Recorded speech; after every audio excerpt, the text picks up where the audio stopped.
Hello everyone. In this video with the topic of homelessness, the subtopics are going to be dangers of being homeless and family homelessness. So the dangers of being homeless are 1. Physical and verbal harassment.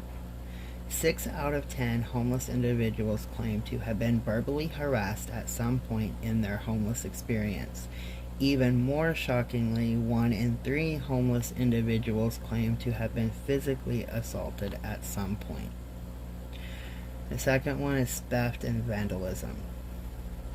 Homeless individuals may not have many possessions, but the possessions that they do have tend to be of heightened importance, whether they are items that help them survive their day-to-day lives or possibly items with sentimental value. It goes without saying that no one should have to worry about their possessions being taken from them. It may not be a surprise that theft is prevalent issues in the homeless community when considering the lack of secure spaces for those individuals to store items, but that doesn't mean it is an acceptable issue. And the third one is mental health concerns. Mental health issues can cause someone to become homeless, but homelessness can increase or be the cause of some, like depression, anxiety, paranoia, etc.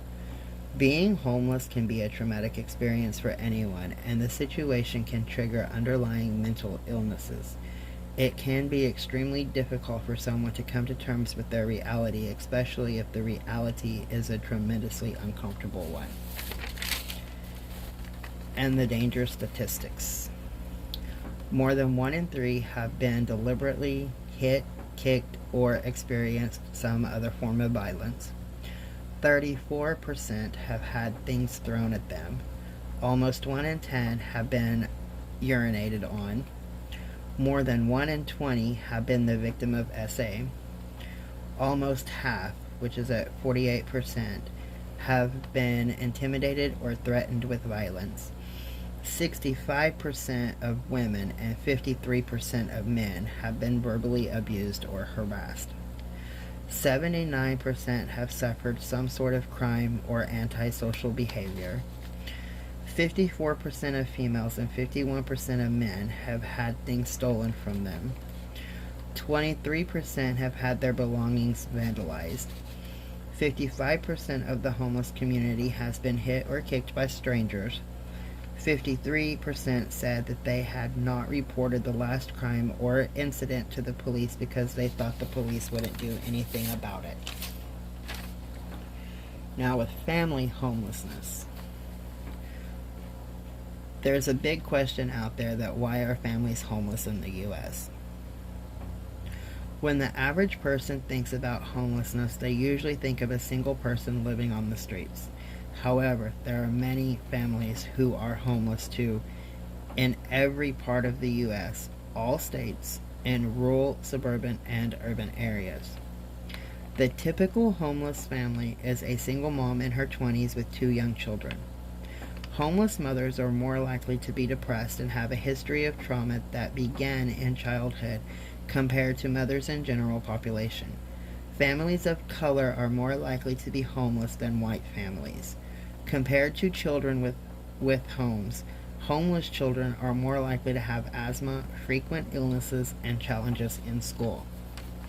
Families become homeless for many reasons. The U.S. has a very high rates of poverty, and families living in poverty are at greater risk of becoming homeless. Most mothers who experience homelessness have limited education, so finding a job that pays enough to cover rent and other expenses is challenging and many times impossible. Many homeless families have experienced violence and other traumas. Homeless women are often fleeing from violent partners and have no safe options. When these experiences meet with the reality of high housing costs, avoiding homelessness becomes extremely hard. And then some statistics about family homelessness. 29% of homeless families are headed by a working adult, usually the mother. More than half of the homeless mothers do not have a high school education. Approximately 63% of homeless women have been victims of DV. Homeless children are more likely to suffer from hunger, poor physical and emotional health. They are less likely to attend school and more likely to fall behind in class. While the number of homeless children in America is estimated at 1.6 million, many estimates suggest the number could be far higher, as homeless stats are often underreported at the city, county, and state level. Homeless children experience 4 times as many respiratory infections, twice as many ear infections, and 4 times more likely to have asthma. By the age of 12, 83% of homeless children have experienced violence. 20% of homeless kids have 3 times the rate of emotional and behavioral problems. And 42% of children in homeless families are under the age of 6. With those statistics alone, and there are many more from many different categories, but I always pretty much just give the basics and let everybody do some research on your own, because there may be a different aspect of this topic that you're more interested in advocating for or something like that. But out of the hundreds of statistics that I've seen, they are horrific. Homelessness is an issue, and it's not going to go away. It's just not. But we, as a society of civilized individuals, and individuals that come together as a community, there are many ways to help these people. There really is. If you have extra school books laying around, especially like if you're like me with children homeschooling,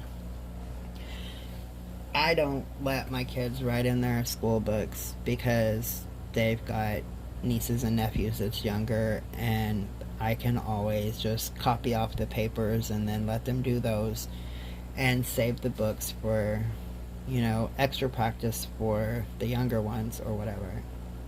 And especially with my daughter just being a couple years ahead of my son, he can go right into her books as well. So a lot of times I do copy those lessons and worksheets and stuff like that.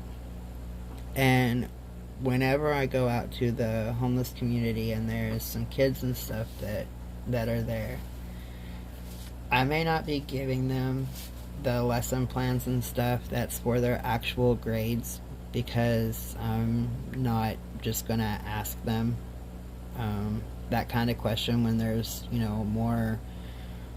more harsh issues that need to be dealt with. So I take lesson plans from like 3rd grade, 6th grade, 9th grade, 11th grade. I've had some kindergarten and 1st grade stuff ran off the internet. And that is something that anybody can do. If you don't have a printer at the house, you can go to the library, pull up some worksheets on Google, and have them printed and take them to the homeless community. And one thing that I have noticed is, with the statistics about the education for the adults that's living in the homeless communities, if you take worksheets and books, like kid books, out to the community, they are more than grateful to get them, because they do sit there on their own and, with each other's help, learn how to read and learn how to write. I've taken the little papers where it has the lines and stuff that show you, you can like trace the letters and stuff. I have taken stuff like that out there and went back and had 50-year-old men, 60-year-old men come to my car and show me that they did their homework. And then on the back of it, they had written a couple of sentences. And that was something that they had never done in their life. Like, they only knew how to write their names. But that was it. So, literally just copying worksheets of any kind, any subject, and taking it out to a homeless community, no matter what the level is for the grade that you're copying, somebody will put it to use. We can help them if don't have money to do their socks and stuff, blankets and stuff like that. Find somebody with a printer and have them print off some stuff and just take it out to your local community there. And you would be surprised at how such a small act of kindness helps so many people. Have a good day, everybody.